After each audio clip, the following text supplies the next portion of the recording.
During this moment in time, if you can call it that, Chrono and the gang are facing Azala and the Black Tyranno atop Tyranno Lair. Better watch out, Magus.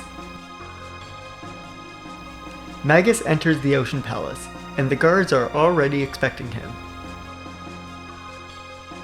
The Ocean Palace is generally overseen by a group of mages, scouters, and thrashers who look to be a part of Dalton's corps.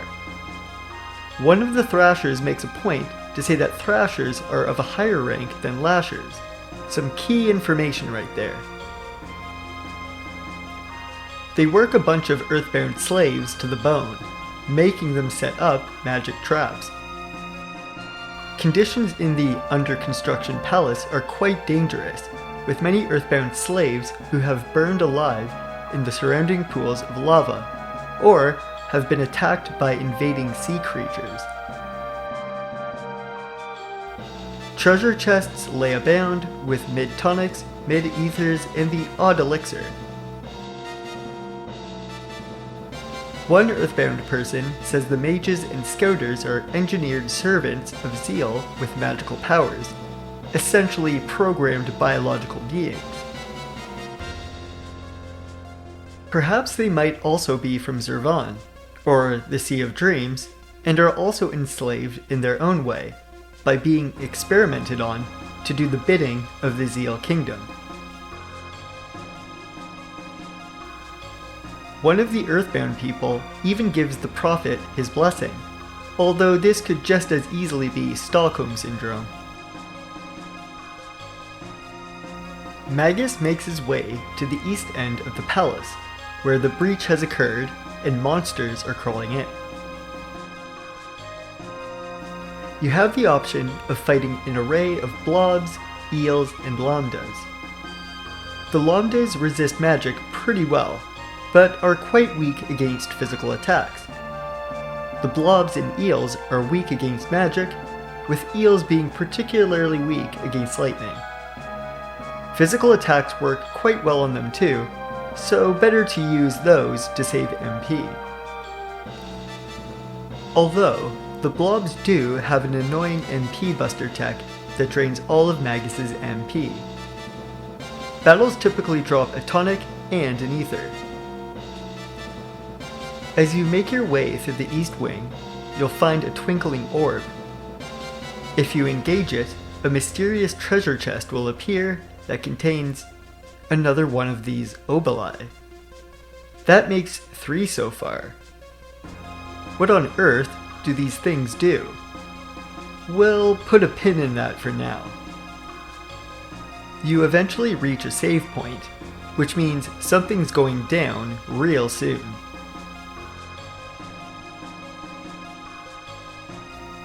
Once Magus gets to what he thinks is the source of the breach, he finds nothing there. It seems odd for a moment, but then, you guessed it, Dalton shows up with one of his golems. It's at this point that I realize that Dalton, the buffoon he is, most certainly must have gained his rank within the Zeal Kingdom primarily through his ability to summon golems at will. How he gained that ability remains a mystery, but I surmise that he must have picked up the skill on some expedition with King Zeal. That may or may not have involved Zervan or the Sea of Dreams.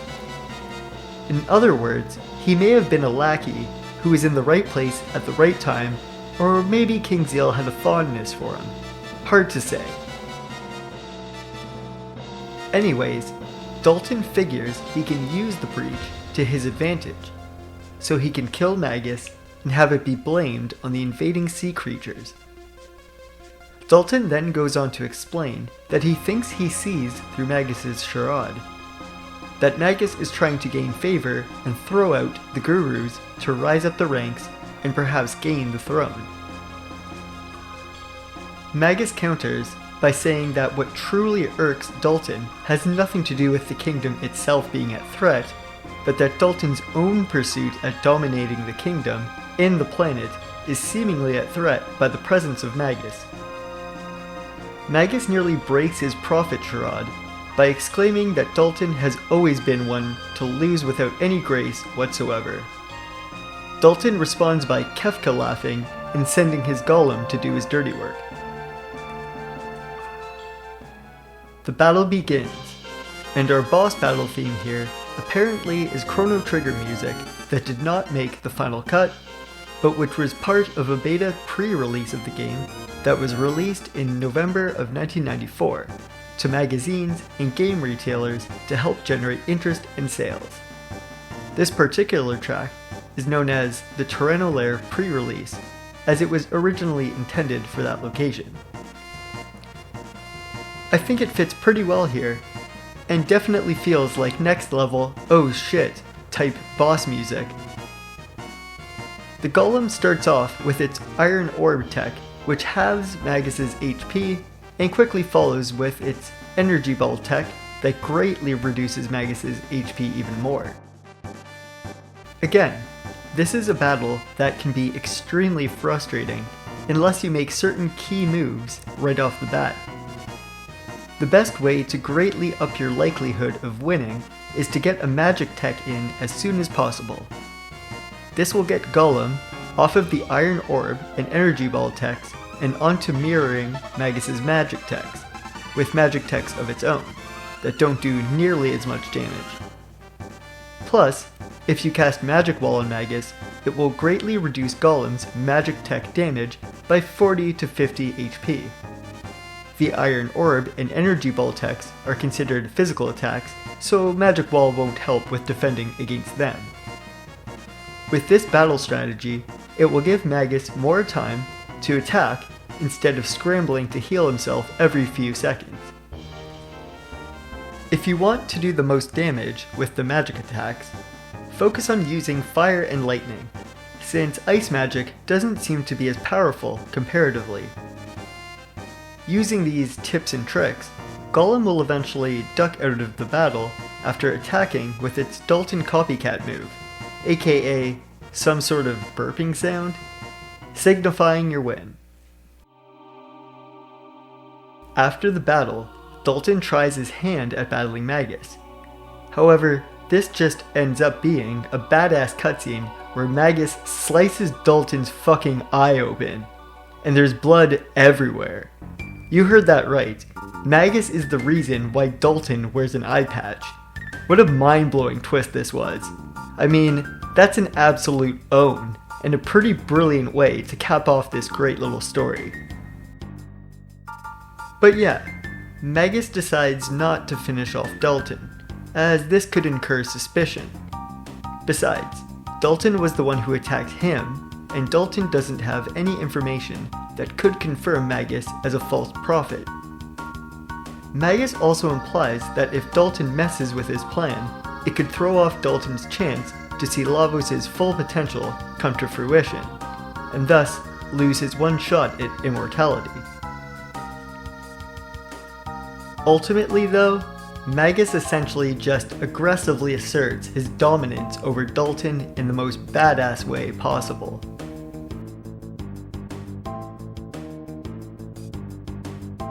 The final scene of the game shows Magus hanging around in Enhaza, just as Chrono and the gang enter the City of Dreams for the first time. The main party approaches young Giannis, and the game fades to black just before Giannis delivers his famous line of, "One among you will shortly perish." The credits roll, and we see some very cool scenes. We see Chrono and the gang approaching the Queen's throne to do battle. We see Slash Nazi fighting a few Guardia soldiers, with other soldiers staring in awe at a statue of Magus, perhaps representing the dawning of the Mystic War. We see Magus passing by young Giannis and Shala, with little Alphador recognizing the older version of his master. We see Dalton hanging out on a wing of the Blackbird. We see a classic scene of Magus unsuccessfully trying his hand at Lavos after the second iteration of the Ocean Palace incident. We also see the spoken of, but not witnessed, scene of Melchior and Giannis getting pulled into the mysterious black portals that appeared after Ocean Palace Incident number 2. We see Frog and the gang approach Magus at the infamous North Cape. The last 2 scenes here are quite interesting. Here we see what appears to be Magus summoning a time gate at will. This likely leads him to this next scene, where he lurks in the shadows at Luca's house. This is without a doubt connected to Magus's trajectory in Radical Dreamers, where he has somehow located Shala, in the form of Kid, in Luca's orphanage, where he can watch over her in the shadows. This tie-in is confirmed with this final quote from Serge from Radical Dreamers, basically saying Magus, or Guile, is a strikingly beautiful person. And there you have it. But wait, there's more! If you manage to collect all 3 oboli, the game has a special treat for you: access to the developer's room. It immediately puts you on the back outside ledge of the Blackbird. Or is it the Black Omen? With a Chrono Trigger version of the FF6 track, kids run through the city. A note floats aboard that gives a bit of a teaser for the next Kajar Laboratories project, Crimson Echoes, and also kicks off another CT version of an FF6 track. This time it's Terra's theme, aka the Overworld theme. You can continue to read the note, which tells you this game was made with temporal flux, and that you could make your own hack as well. And also, there's no New Game Plus.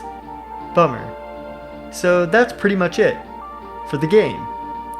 Now, like I promised, you can stick around for the appendix section of this video, where I'll elaborate on some of the CT theories I was alluding to earlier in the video, but decided to flesh out more at the end here to preserve the flow of the first part of the video.